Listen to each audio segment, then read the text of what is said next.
12th max example 3.16 solve the equation அப்படின்னு கொடுத்துருக்காங்க. x power 4 minus 9x square plus 20 equal to 0ன்னு கொடுத்துருக்காங்க. இந்த equation எடுத்து எழுதிக்கோங்க. 9x square plus 20 equal to 0. இதை பார்த்தா ஒரு 3 டேர்ம்ஸ் மட்டும்தான் இருக்குது. இதை செகண்ட் டிகிரி ஈக்குவேஷனாக மாற்ற முடியும். ஏன்னா இங்கே வெறும் x பவர் 4 x ஸ்கொயருங்கிற டேர்ம் மட்டும்தான் இருக்குது. வேறு ஏதாவது எக்ஸ் கியூபு அந்த மாதிரிலாம் இருந்ததுன்னா நம்ம அதை வந்து செகண்ட் டிகிரி ஈக்குவேஷனாக மாற்ற முடியாது. ஏன்னா ஒரு சப்ஸ்டியூஷன் கொடுத்தாலும் எக்ஸுங்கிறது மீதி இருக்கும், இல்லைன்னா அது வந்து ரூட் ஒய் ரூட் அந்த மாதிரிலாம் மாறும். அதனால் அதை சிம்பிளிஃபை பண்ண முடியாது.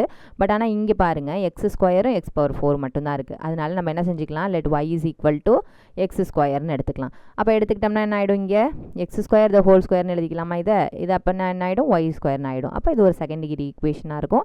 அதை சால்வ் பண்ணி நம்ம ஈஸியாக இந்த ஒயினுடைய வேல்யூ கண்டுபிடிக்கலாம். ஒய்யோட வேல்யூ கண்டுபிடிச்சதுலேருந்து நம்ம என்ன செஞ்சுக்கலாம், எக்ஸோட வேல்யூ கண்டுபிடிச்சிக்கலாம். ஓகேவா? இப்போது இந்த ஈக்குவேஷன் எப்படி மாற்றி எழுதிக்கலாம், X square the whole square minus 9x square plus 20 equal to 0. இதை இப்போ வந்து ஒய்யை சப்ஸ்டியூஷன் பண்ணுங்கள். அப்போ என்ன ஆகும், Y square minus 9y plus 20 equal to 0.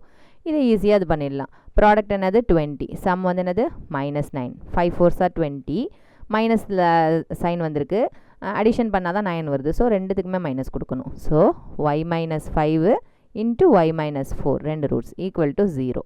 இப்போ இண்டிவிஜுவலாக ஒரு டேர்மையும் ஈக்குவல் டு 0 பண்ணும்போது நம்மளுக்கு என்ன ஆன்சர் கிடைக்கிது, y is equal to 5, y is equal to 4. இதோட ஆன்சர் நிற்கலை. ஏன்னா நம்மளுக்கு எப்போவுமே நம்ம என்ன செய்யணும், கொடுத்துருக்க கொஷின்னா அது எந்த டேர்மில் இருக்கோ அந்த டேர்முக்கு அதை மாற்றிடணும் கடைசியில். அதுதான் நம்மளுக்கு கரெக்டான ஆன்சர். ஓகேவா? அதனால் நம்ம என்ன செஞ்சுக்கணும், y is equal to 5, y is equal to 4னு கண்டுபிடிச்சதை கொண்டு போய் இந்த ஃபர்ஸ்ட் ஈக்குவேஷனில் சப்ஸ்டியூஷன் பண்ணுறோம். ஓகேவா? Substituting y is equal to 5 in equation 1. அப்போ என்ன ஆகும், y is equal to X ஸ்கொயர்னாலும் X square is equal to ஒய்னாலும் ஒன்று தான் இல்லையா? So X square is equal to ஒய்க்கு பதிலாக 5 implies X is equal to என்னது ரூட் 5னு வரும். அதாவது ப்ளஸ் ஆர் மைனஸ் ரூட் 5. ரூட்டுக்குள்ளார இருந்தால் ரெண்டு ஆன்சர் இருக்கு இல்லையா? அதனால் அதே மாதிரி substituting y is equal to 4னு ஒரு ஆன்சர் கண்டுபிடிச்சோம் இல்லையா? அதை கொண்டு போய் என்ன செய்கிறோம், சப்ஸ்டியூஷன் பண்ணுறோம். அப்போ என்ன ஆகும், X square is equal to 4, X is equal to plus or minus root 4, 4க்கு ரூட் எடுத்திங்கன்னா 2, so plus or minus 2.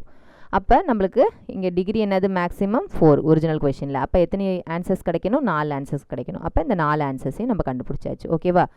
The roots are plus or minus root 5 and plus or minus 2. Plus root 5 minus root 5 plus 2 minus 2 தனித்தனியாக எழுதினாலும் okay தான், எப்படி வேணாலும் okay. Okay.